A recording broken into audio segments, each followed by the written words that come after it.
سلامات كبرات تعزبتي نايلو معنت مدباتنا أوز محرم ميديا الزرارة تدخلوا زعباتات بحبار كريكاتتلنا أو صراحنا هاللقو يا درون من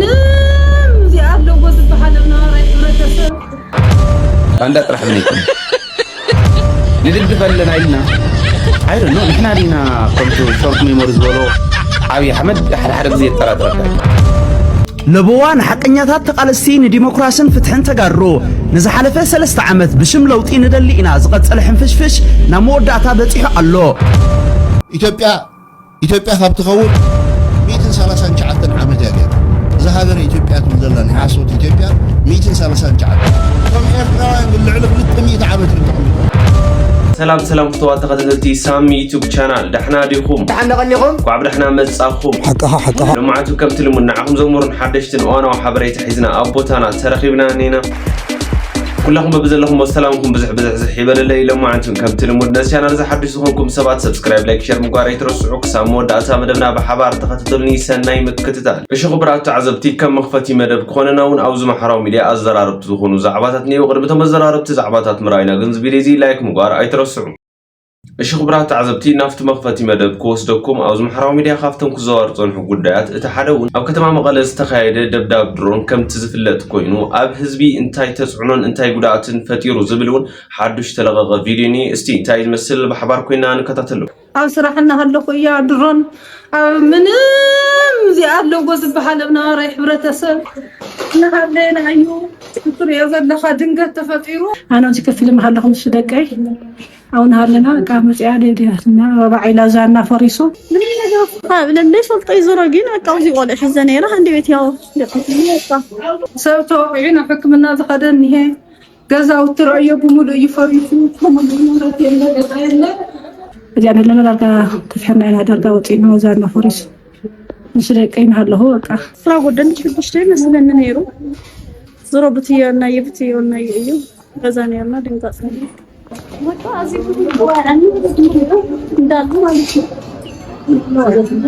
وأنا علي زي أكفيلة وعلي وزينيرة دق طالع الله ما عم سلك نوصلنا ما وصلنا تمليس ليلة حد ألعب بدقة تسوينا في حدا كلاس كل اللي ندال كلاس بعصب بشمون كلاس كله يفريس زي كله ما يلا أمين عبد الله سلكنا يفريسنا مريضنا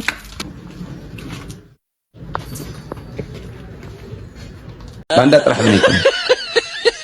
ندل دفلنا إلنا I don't know نحن علينا كنتو شورت ميموريز ولو عبي حمد حرق زي التراترات شورت ميموري كي يغون دلقلي يتراترات شورت ميموري طرح قنيكم زور أقام دلو تفال محبر سوون لنا إيمان أمروا دبداب تفسيم بيت مرتي تدبديو أمروا تدبدب بيت مرتي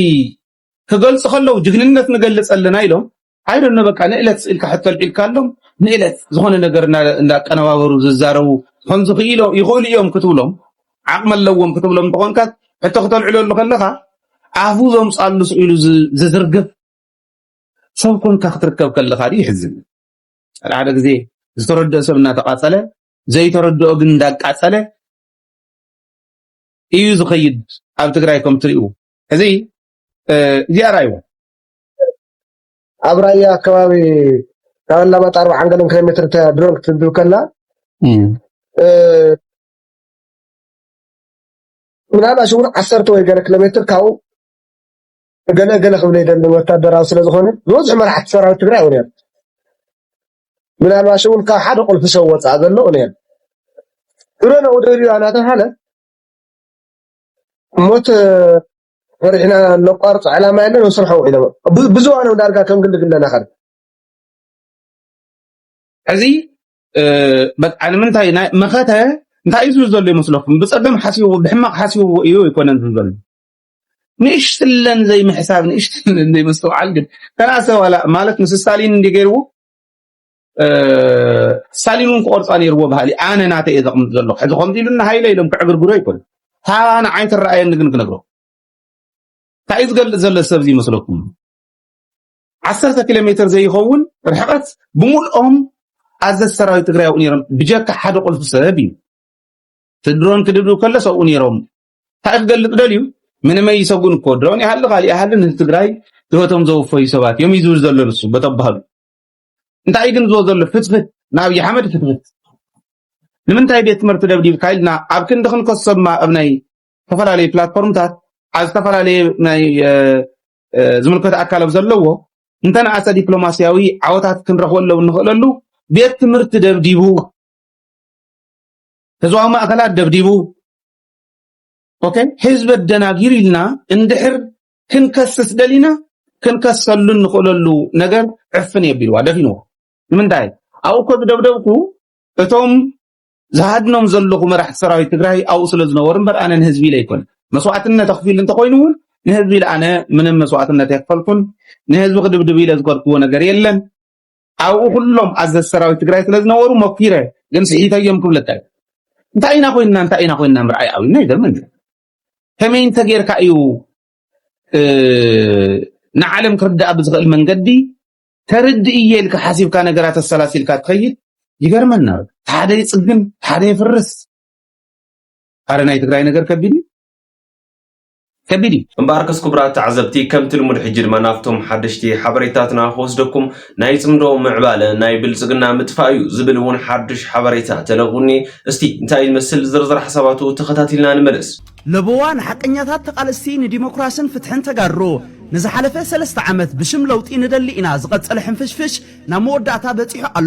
መወዳእታ በፂሑ ኣሎ ማለት ከዓ ንስኹም እቶም ሓቀኛ ተቃለስቲ ዘልዓልኩም ሕቶ መልሲ ረኺቡ ማለት ዘይኮነስ እቲ ብልጽግና ንዓኻትኩም ሓቀኛ ቃልሲ ጨዊው ኣብ ትግራይ ልዕሊ 3 ዓመታት ዝፈነዎ ግብርኣተ ክፍኣት ምሕንፋሽ ፖለቲካ ትግራይ መወዳእታ በፂሑ ኣሎ ማለት እዩ ብልጽግና ብውግእ ሓይልታት ጽምዶ ክድምሰስ እዩ ካብ ድሕሪ ሕዚ ዕድመ ብልጽግና ኣብቂዕ እዩ ስለዚ እቲ ናይ ብልጽግና ኩናት ኣይናትኩምን ኣየዋጻኩምን እውን ክሳብ ሕዚ ምስ ብልጽግና ኮይና ብሓይሊ ሕወሓት ደምሲስና ለውጢ ክነምጽኢና ኢልኩም ብቕንዕና ተሰሊፍኩም እንተ ጸኒሕኩም ንሱ ጦጠው ኣቢልኩም ህይወትኩም ኣድሕኑ ንነብስኩም ኣብ ናይ ትግራይ ጸሊም መዝገብ ታሪኽ ካብ ምስፋር ኣድሕንዋ ሓይልታት ጽምዶ ንብልጽግና ክድምስስዎ እዮም ንብልጽግና ከድሕኖ ዝኽእል ምድራዊ ሓይሊ የለን ስለዝኾነ ቀዳማይ ፖለቲካዊ ራእይ ዘለኩም ንመጻይ ኣብ ፖለቲካ ትግራይ ክትሳተፉ እትደልዩ እሞ ክሳብ ሕጂ ብሲቪላዊ መንገዲ ምስ ብልጽግና ተሰሊፍካ ኣብ ትግራይ ለውጢ ከምጽእየ ብዝብል ቁኑዕ ልቢ ክሳብ ሕዚ ዝቐጸልኩም መንገድኩም ደው ኣቢልኩም ድሕሪ ኣብይ ኣብ ዝህሉ ኩነታት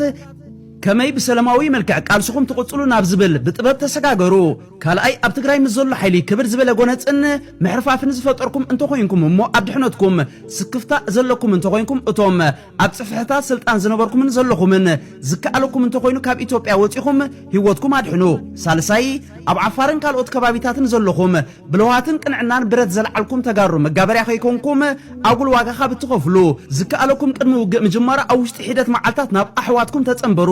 ዘይከኣለኩም እንተኮይኑ ተኹሲ ምስተጀመረ ኣቀማምጣ ሪኢኹም ናብ ሓዋትኩም እተዎ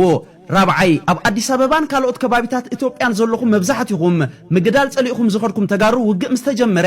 ግፋ ክህሉ ስለ ዝኽእል ተገፊፍኩም ናብ ውግእ ከይተኣትዉ ወይ እውን ናብ መዕጎሪ ማእከላት ከይወስድኹም ግዳይ ጅምላ ጨፍጫፍ ከይትኾኑ ኩሉ እትኽእልዎ ቅድመ ምድላዋት ግበሩ ሓሙሻይ ኣብ ምዕራብ ትግራይ ዘለኹም ብትግራውነትኩም ተኣምኑ በቲ ኣስመላሽ ኮሚቴ ተኸታቲልኩም ወይ ተገዲድኩም ተዓጢቅኩም ዘለኹም ተጋሩ እዚ ኩናት ብዓወት ሓይልታት ጽምዶ ምዝዛሙ ስለ ዘይተርፍ ጽባሕ ምስ ኣሕዋትኩም ብሰናይን ፍቅርን ምንባር ዕጥቁኹምን ነብስኹም ንምድሓን ከምኡ እውን ኣብኡ ንዳግማይ ጽንተት ተሓፂ ዘሎ ትግራዋይ ንምድሓን ተጠቀሙሉ ዝተረፈ ኣብ ትግራይ ዝተጀመረ ሓቀኛ ናይ ዲሞክራሲ ፍትሕን ሕቶ ድሕሪ ኣብይ ኣሕመድን ተጠናኺሩ ክቕጽል እዩ ንሕዚ ትግራይ ትስዕር ካብ ጉድሳት ተጋሩ ናፍቲ ዝቕጽል መደብናውን ክወስደኩም ክቡራት ተዓዘብቲ ኣብ ናይ መጨረሻ መደብናውን በፂሕና ኣለና እቲ ናይ መጨረሻ መደብና ፍልይ ዘብለውን መጠንቀቕታ ንነበርቲን ንተጠቀምቲ ኣዲስ ኣበባ ዘለው ኤርትራውያን ኣሕዋትና እውን ከቢድ መጠንቀቕታ ተዋሂቡ ኣሎ እንታይ ይመስል ዝብል እስቲ ብሓባር ኮይና ተኸታቲልናዮ ንመለስ ኢትዮጵያ ካብ ትኸውን 139 ዓመት እያ ገይራ እዛ ሃገር ኢትዮጵያ ትብል ዘላ ናይ ሓሶት ኢትዮጵያ 139 ቶም ኤርትራውያን ግን ልዕሊ 200 ዓመት እዮም ተቐሚጦም ኣብኡ ስለዚ ካብ ኦሮሞ ንላዕሊ ካብ ኣምሓራ ንላዕሊ ካብ ትግራይ ንላዕሊ ስቶም ኤርትራውያን ዓዶም ነይሩ ርስቶም ነይሩ መገዲ ኣየር ኢትዮጵያ ኣቑሞም ሓይሊ ኣየር ኢትዮጵያ ኣቑሞም ዘመናዊ ከተማ ኣቑሞም ዘመናዊ ቴክኖሎጂ ተኣታትዮም እዚ ኩሉ ግን ኣብ መጨረሻ ኣውርደቶም ይመጽዩ እመኑ ክሓዱ ነግረኩም ኣለኹ እመኑ ኣብ ሓዱ ትግሬና ትግር መለየት ኣይቻልም እዮም ድብሉ አህያ ከአህያ ጋር ቢራገጥ ጥርስ አይወልቅም እዛ ዘረፈውም ኢትዮጵያውያን አምሓሪ ሆንኩን ብለኩም ደለኹ ሆኑን ሆሉ ትግሬና ትግሬ ቢራገጡ ጥርስ አይወልቅ የምድሉ ኣብ ትግራይ ደሎ ትግራዋይን ኣብ ኤርትራ ዘሎ ትግርኛን ኣይፈልይዎንም ክወቅጥዎ ተኮይኖም ኣብ ሓንቲ መጉድኡን እዮም ደእትዎን ኩሉ ምን ትግሬ ነው ባካችሁ ዝም በል እዮም ድብሉ ተከር ነግረኩም ኣለኹ ታ መጨረሻ ናይ 0 ሰዓት ምሳእኸለት ሴፎምኩም ዝዝልኩም እዮም ተጠንቆ ነብስኩም ኣድሕኑ ተወፁቶም ያው ሎቅመጽ መጽ ኣይትበሉ ኣብዚ ሓዋላ ገንዘብ ለሚድኩም ኣው ድብልኩም ድጽሓፍ ከተንብቦ ወደ አዲስ አበባ ብሰንኪ ኤርትራውያን ገዛ ኸራይ ከቢሩ ብሰንኪ ኤርትራውያን ምግቢ ከቢሩ ብሰንኪ ኤርትራውያን ተዋሪድና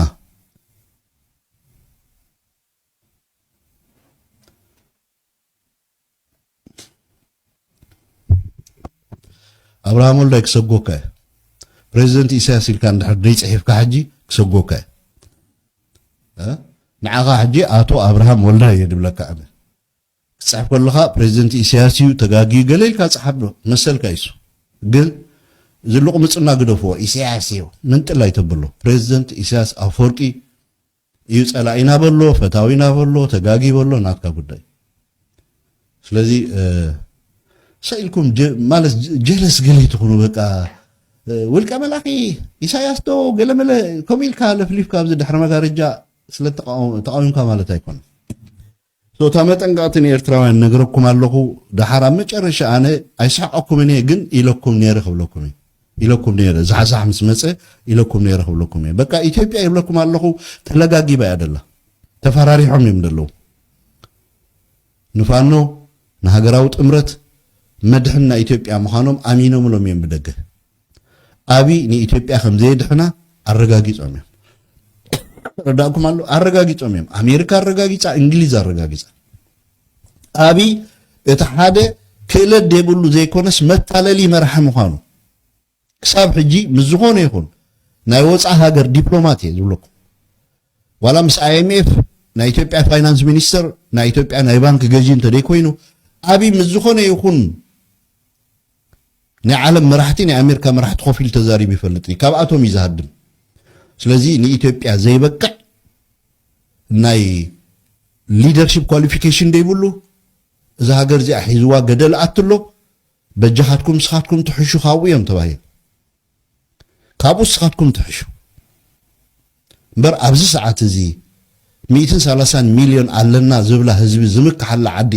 ዓበባ ሃገርሲ አዲስ አበባ ናይ መንያ ኢልካ ትማጎድ ዲኻ ወደይ ከምኡ ደግበር እዩ ሓደ መርሓስ ከምኡ ገብር ኦሮሞ ቆትልኩም የሚል ነው ማሐራ ኸይድ ሰው ዓደም ሓራ ዘረቦም ቅድሚ ሕጂ ቅድሚ 100 ገለን ዓመት ተጋሩ ዝገበርኩም ኣይትረስዕዎ ባህል እዩ ንኦሮሞ ኸይዱኻ ኣምሓራ መጽኹም ኣለው ምሰሜን መጽኹም ኣለው ሰሴፍኩም ሕዙ እዚ በኦሮምኛ ተዛረቦ ዘረባ አቢ ሓላፍነት ደይስምዖ ሰብ ኣብታ ስልጣን ንክልተን ሰለስተን እንዳዋቅዐ ንዖም እንዳማሓደረ ስልጣን ክነብር ከምዝደል ዓለም ፈሊጣቶ ዓለም ዝእለየሉ ሜካኒዝም ኣገባብያ ትድልደላ ዓለም ከመይ እለ ኮንሲኩዌንስስ ተሓደጋ ክውሕድ ያደልያቶ ዓለም እምበር አቢ ንኢትዮጵያ ከም ደየሳግራ ፈሊጦም ኣሎ አቢ ብፕሮፓጋንዳ ብናይ ዩቱብ ሰራዊት ገይሩ በቃ ፍሉይ መራሒ ፈጣሪ ገባሪ ስልካ ሶቲ አብغላ ሓንቲ ነገር ይብሉን ኢላ ተራ ብጣዕሚ ዓበ ተራ እዩ ነዚ እቶም ኣብ ውሽጢ አዲስ አበባ ዘለኹም ይረዳኹም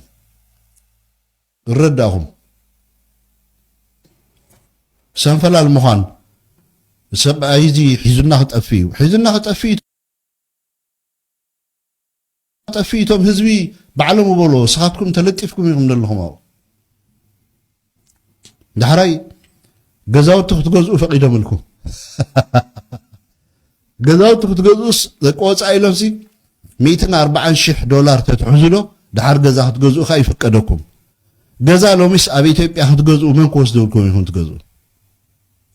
መን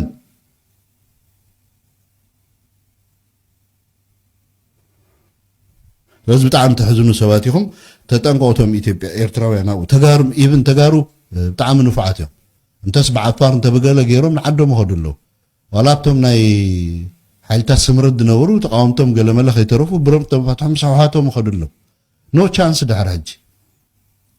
ኖ ቻንስ نتقرأ حسكان أمحارا مهرام نمحارا هاريم كان نتقرأ حسكان إيرترا مهرام كم زد بحالت نايك أدم تنبرا نايت ألعى صوتا تبلي عيزي قلت إمامو قلت إفهم كان مخلت تعامت دومم كينقص أيام تعاريقهم كلت يوم هزبتات دومم كينقص كومو دقبري دومم كينقص أيام تعاريقهم بيكوس كا أزخفق كم زمسس للتردوني زيهم يوم تنبلعت مرحتي دم كينقص ጓሂኦም ብደስታን ብخحسان ከይተخحሰ ከሎ ካብኡ ድخفق ከም ድመጽኦም ስለ ተረድኦም ጽምዶ ገይሮም ረይዎ ናይ ሊደርሺፕ ብቕዓትኩም እዩ እዚ ክልተ ህዝብ እንዳቃተለ ብስልጣን ክጸንሕ ደሊ ለዚ ዓለም ትሪዮላ ዓለም ከስርሓት ገብራል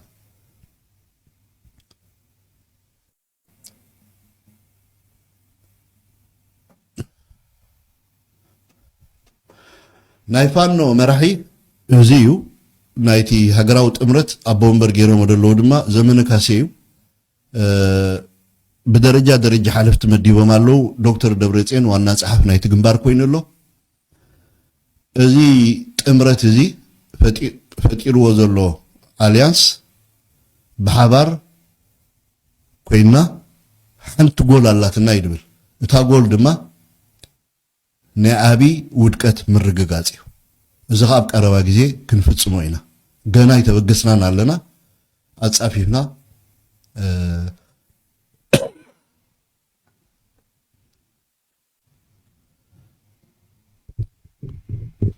ጉምሩክ ኦኬ ሀጂ እንታይ ድብለና ዘሎ ዘመነ ካሴ ወል ኦርጋናይዝ ኮይና ኣለና ሓይልና ጣሚርና ብሓደ መጽና ኣለና ክሳብ ሕጂ ሕወሓት ፋኖ ኦላ ካልኦት ሓይልታት ጸሚዶም ዶ ይጸመዱ እንድብል ብዙሕ ሚስጥራዊ ጉዕዞ ነይርዎ ኣብ ሰዓት እዚ ንዓለም ይግረሞ ንኢትዮጵያ ይግረማ ነትመራሕውን ይግረሞ እዚ መግለጺ ኣዋጅ ደውጽዎ እቲ ናታቶም ኣፕረን ናታቶም ብልጫ ናታቶም ልዕልና ይደርኤን ስለዚ ዌል ተዳልዮም ኣለው ማለት እዩ ማዓስዮም ጅምርዎ ቲ ኦፌንሲቭ ማዓሲድ ጅመር ማዓሲድ መጥቃዕት ጅመር ሓቢርና ክንሪና እመኑ ንግን አቢ ሽዑ ወይ ከም ጋዳፊ ወይ ከዓ ከም መንጌ ኣብ ዱባይ ሆቴላት ክንሪና ወይ ድማ ከም ጋዳፊ እኳ ይከውንኒ ሰብኣይ ኣይኮነን ሽዑ ሓቢርና ክንሪና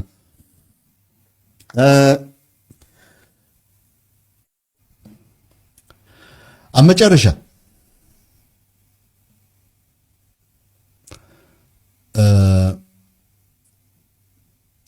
እዚ ትናይ ግፋዩ ተዓንተወይ ክገልጾ ጸንሐ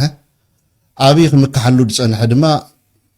معرف خونكم جوك خونكم مالتي ኣብ ከባቢ سنتر ናይቲ ከተማ ቀን محجخم وحش ترأي ودي يفلط بزي طقماماي هاريمو تخبابي كعلقلق يترى كساكسو